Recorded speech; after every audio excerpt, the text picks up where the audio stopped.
आज मुझे पूर्व लोकसभा सांसद स्मृति ईरानी की एक बात याद आ रही है। उन्होंने कहा था कि प्रियंका गांधी उत्तर प्रदेश में पार्टी में जान फूकने आई थी, लेकिन वो पार्टी ही फूक के जा रही हैं। और आज मैं स्मृति ईरानी की उस बात का स्मरण कर रहा हूं। और राहुल गांधी आए तो थे विपक्षी एकता में प्राण फूकने, लेकिन वो तो गठबंधन ही फूक के जा रहे हैं। दिल्ली में हो रहे विधानसभा चुनाव ने इंडिया गठबंधन के दलों में अनेकता को इतना गर्म कर दिया है कि अब उस गर्मी पर राहुल गांधी जलेबी तल सकते हैं। जब आम आदमी पार्टी और कांग्रेस पार्टी दिल्ली विधानसभा चुनाव में सीट शेयरिंग नहीं बिठा पाई, तो उन्होंने ये निर्णय लिया कि दोनों आमने सामने टक्कर लेंगे। ऐसे में आम आदमी पार्टी को सबसे पहले अखिलेश यादव का समर्थन मिल गया। उसके बाद लगातार इंडिया गठबंधन के सहयोगी दल अरविंद केजरीवाल का मोर्चा संभालने लगे। दूसरी तरफ कांग्रेस पार्टी अकेली पड़ती हुई नजर आई। और इस सबके बीच में जम्मू और कश्मीर के मुख्यमंत्री का बयान आता है। किस्मती की बात यह है कि क्योंकि इंडिया ब्लॉक की कोई मीटिंग बुलाई नहीं जा रही है, तो इसमें कोई क्लैरिटी नहीं है, ना लीडरशिप को लेके, ना एजेंडा को लेके, ना आगे क्या हम रहेंगे या नहीं रहेंगे इसको लेके। शायद दिल्ली के इंतखाबात हो जाएं, उसके बाद अच्छा ये होगा कि इंडिया ब्लॉक के तमाम जो हिस्सेदार हैं उनको बुलाया जाए और इस पर क्लैरिटी हो। अगर ये सिर्फ पार्लियामेंट इलेक्शंस के लिए था, इसको वाइंड अप करिए, फिर हम अपना काम अलग से करेंगे। ओमर अब्दुल्ला के सवाल जायज हैं और सही समय पर आते हैं। कांग्रेस पार्टी पिछले कई विधानसभा चुनाव से अपने सहयोगी दलों को यह दर्शाना चाह रही है कि अभी भी भारतीय जनता पार्टी के खिलाफ उसके पास प्रचंड ताकत है और अकेले वही इंडिया गठबंधन को नेतृत्व दे सकती है। वो अलग बात है कि हर विधानसभा चुनाव में क्षेत्रीय दलों को नकार कर कांग्रेस पार्टी खुद ही चुनाव हार गई।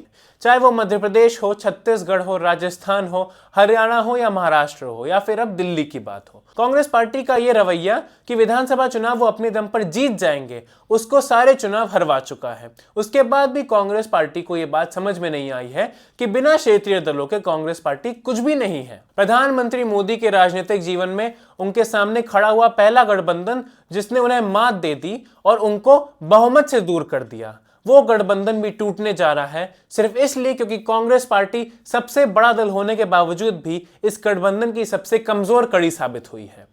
आम आदमी पार्टी से कांग्रेस पार्टी एक बार में लोहा लेने को तैयार हो जाती है और दिल्ली विधानसभा चुनाव में अजय माकन प्रेस वार्ता करके केजरीवाल को देशद्रोही बुला देते हैं, फर्जीवाल बुला देते हैं। उसके बाद अचानक से कांग्रेस पार्टी एकदम शांत हो जाती है, मानो कि जैसे बाकी क्षेत्रीय दलों ने कांग्रेस पार्टी को यह संकेत दे दिया होगा कि अरविंद केजरीवाल से पंगा मत लो, दिल्ली में भाजपा को सिर्फ केजरीवाल ही रोक सकते हैं, इसलिए शांत हो जाओ। कांग्रेस पार्टी दिल्ली विधानसभा में मेहनत करने की बात तो छोड़ दीजिए, अपने उम्मीदवार भी ढंग से अब नहीं उतार पा रही है। 3-4 सीटों को छोड़ के किसी भी सीट पर एक ढंग का उम्मीदवार उतारने में कांग्रेस पार्टी को दिक्कत दिखाई दे रही है। उधर दूसरी तरफ केजरीवाल की खुद की रणनीति कि इस चुनाव को आप बनाम भाजपा कर दिया जाए सफल होती हुई नजर आ रही है, क्योंकि हर न्यूज चैनल पर सारी सुर्खियों में आम आदमी पार्टी और भारतीय जनता पार्टी का ही नाम नजर आ रहा है। कांग्रेस पार्टी का नाम सिर्फ संदीप दीक्षित के बयानों पर या उनके एकाध जो अच्छे कांग्रेस के नेता हैं दिल्ली में उनका बयानों पर ही नजर आ रहा है। बाकी सब जगह पे राहुल गांधी, प्रियंका गांधी और कांग्रेस का शीर्ष नेतृत्व दिल्ली विधानसभा चुनाव से गायब नजर आ रहा है। ये तो थी दिल्ली की बात, इससे तो सिर्फ दिल्ली का गठबंधन टूटना था। लेकिन इस विधानसभा चुनाव में जब बाकी सहयोगी दलों ने अरविंद केजरीवाल को समर्थन दे दिया, तो इससे यह साफ हो गया कि कांग्रेस पार्टी के साथ बाकी प्रदेशी स्तर पर जो दल हैं उनके भी संबंध अच्छे नहीं हैं। महाराष्ट्र में उद्धव ठाकरे ने भी अरविंद केजरीवाल का समर्थन कर दिया है और यह कहा है कि वो केजरीवाल का साथ देंगे और केजरीवाल की जीत के लिए प्रचार करेंगे। उद्धव ठाकरे अभी कुछ समय पहले ही कांग्रेस पार्टी के साथ लगकर एक चुनाव लड़े थे महाराष्ट्र का। वो चुनाव वो बहुत ही बेकार तरीके से हारे। उसके 3-4 महीने पहले लोकसभा चुनाव में उद्धव ठाकरे ने कांग्रेस पार्टी के साथ बड़ी बाजी मार ली। महाराष्ट्र लोकसभा में सबसे बड़ी पार्टी कांग्रेस पार्टी बनकर उभरी और उद्धव ठाकरे ने भी अच्छा प्रदर्शन दिखाया। लेकिन विधानसभा में कांग्रेस पार्टी पूरी तरीके से चकनाचूर हो गई और महाविकास आघाड़ी को नेतृत्व नहीं दे पाई। शायद इसी बात का गुस्सा उद्धव ठाकरे को है, शायद इसी बात का गुस्सा शरद पवार को है कि कांग्रेस पार्टी महाराष्ट्र विधानसभा चुनाव के दौरान भी ढंग से सीट शेयरिंग और समय पर सीट शेयरिंग खत्म नहीं कर पाई थी, इसलिए उन्हें शायद ढंग से प्रचार करने की रणनीति बनाने का मौका नहीं मिला। और आज उद्धव ठाकरे उसी बात को याद करके अरविंद केजरीवाल का समर्थन कर रहे हैं, क्योंकि उन्हें भी समझ में आ गया है कि कांग्रेस पार्टी अभी भी विपक्ष का नेतृत्व संभालने के लायक नहीं है। ओमर अब्दुल्ला क्यों गुस्सा है? ओमर अब्दुल्ला तो अपना चुनाव जीते हैं और मुख्यमंत्री बन गए हैं, फिर उन्हें कांग्रेस पार्टी से क्या नाराजगी है? दरअसल बात ऐसी है कि भले ही वो चुनाव जीत गए हों, लेकिन क्या आपको कांग्रेस की कोई भी बड़ी रैली दिखाई दी जम्मू और कश्मीर में? जम्मू और कश्मीर विधानसभा चुनाव के दौरान क्या आपको एक भी जगह राहुल गांधी की, प्रियंका गांधी की या कांग्रेस के किसी बड़े दिग्गज नेता की सभाएं कश्मीर में नजर आईं, जम्मू में नजर आईं? आपको उमर अब्दुल्ला हर जगह नजर आए, प्रचार करते हुए, प्रसार करते हुए, अपनी पार्टी की बातें रखते हुए, मतदाताओं तक पहुंचते हुए, और नतीजा सबके सामने था। उमर अब्दुल्ला की पार्टी को बहुत बड़ा बहुमत मिला, और जो भी पार्टियां लोकसभा चुनाव में उमर अब्दुल्ला को हराकर केंद्र में आई थी, वो सब पार्टी प्रदेशी स्तर पर खत्म हो गई और उमर अब्दुल्ला को बहुत बड़ा बहुमत हासिल हुआ। उधर दूसरी तरफ जहां पे कांग्रेस पार्टी ने अपने उम्मीदवार उतारे थे, वहां पे कांग्रेस पार्टी का बहुत ही घटिया प्रदर्शन रहा।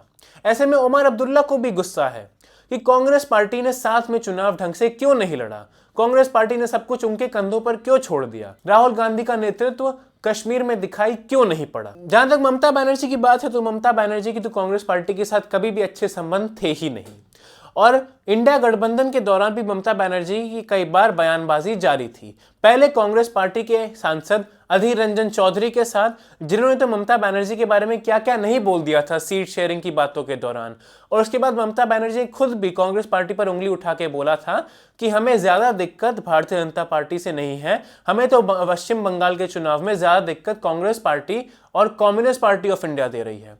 कांग्रेस पार्टी और कम्युनिस्ट पार्टी ऑफ इंडिया ने सही तरीके से अगर सीट शेयरिंग कर ली होती, तो पश्चिम बंगाल के चुनाव का परिणाम जो अच्छा आया था वो और भी बेहतर हो सकता था। शायद कांग्रेस पार्टी खुद भी कुछ सीटें जीत जाती, लेकिन अधीर रंजन चौधरी जो बड़बोले नेता है कांग्रेस पार्टी के पश्चिम बंगाल से, वो भी अपनी सीट हार गए ममता बनर्जी को। अब आते हैं अखिलेश यादव पर, जिन्होंने सबसे पहले अरविंद केजरीवाल के लिए अपना समर्थन घोषित किया था और कहा था कि वो अरविंद केजरीवाल के साथ खड़े हैं। समाजवादी पार्टी को कांग्रेस पार्टी के द्वारा वैसा ही रवैया का सामना करना पड़ा था जो कांग्रेस पार्टी ने आम आदमी पार्टी को और अपने बाकी प्रदेशी सहयोगी दलों को दिखाया था।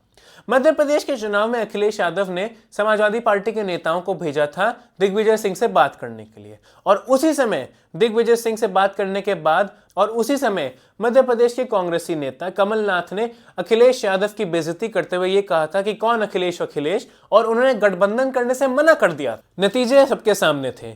कमलनाथ ना दोबारा मुख्यमंत्री बन पाए, ना कांग्रेस पार्टी प्रचंड बहुमत के साथ मध्य प्रदेश जीत पाई। उसके अलावा कांग्रेस पार्टी राजस्थान और छत्तीसगढ़ भी हार गई।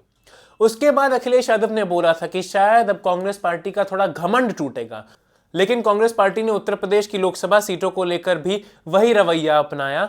लोकसभा चुनाव हुए, समाजवादी पार्टी ने भारतीय जनता पार्टी का विजय रथ रोक दिया, कांग्रेस पार्टी को भी कुछ सीटें दिलवा दी, लेकिन उसके बाद हुए महाराष्ट्र विधानसभा चुनाव में कांग्रेस पार्टी ने फिर से वही रवैया अपना लिया और समाजवादी पार्टी के साथ दुर्व्यवहार किया।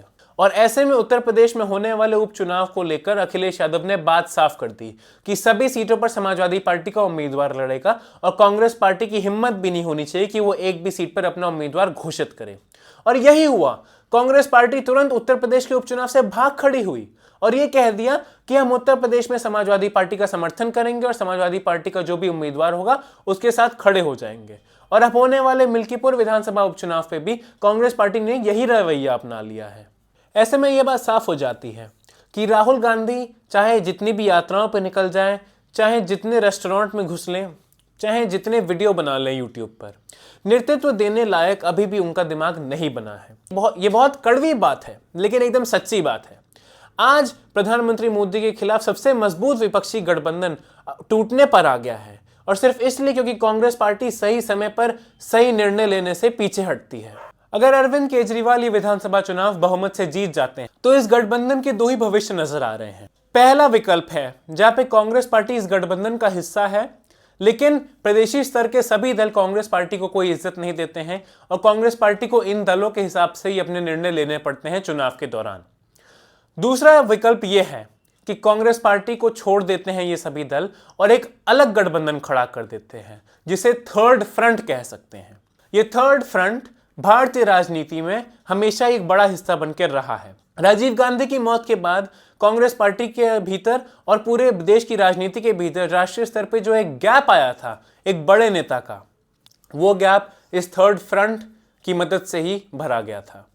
चाहे वो विश्वनाथ प्रताप सिंह हो, चाहे वो IK गुजराल हो, चाहे वो देव गौड़ा हो, इन सबको प्रधानमंत्री थर्ड फ्रंट की मदद से ही बनाया गया था। अगर ये थर्ड फ्रंट एक बार फिर से उभर कर आगे आने वाला है, और जो कि हो सकता है क्योंकि कांग्रेस पार्टी इस गठबंधन को बचाती हुई नहीं नजर आ रही है, तो ऐसे में भारतीय राजनीति एक बार फिर से उसी स्तर पर जाने वाली है जहां पे वो 90 के दशक में हुआ करती थी। भविष्य क्या होगा ये तो समय ही बताएगा, लेकिन अभी के लिए ये बात साफ है कि कांग्रेस पार्टी आज भी लगातार 3 चुनाव लड़ने के बाद भी ना भारतीय जनता पार्टी का मुकाबला कर पा रही है और ना ही प्रदेशी स्तर पर सहयोगी दलों के साथ सही ढंग से गठबंधन बिठा पा रही है। राहुल गांधी जब तक कांग्रेस पार्टी के शीर्ष नेतृत्व का हिस्सा हैं, प्रियंका गांधी जब तक उस शीर्ष नेतृत्व का हिस्सा हैं, और जब तक कांग्रेस पार्टी के पास दिल्ली में ऐसे नेता बैठे हैं जिन्हें लोकसभा चुनाव के बारे में कुछ नहीं पता, जो राज्यसभा में बैठकर नेतृत्व संभालते हैं, तब तक न कांग्रेस पार्टी अच्छा विपक्ष बन पाएगी और न किसी और विपक्षी दल को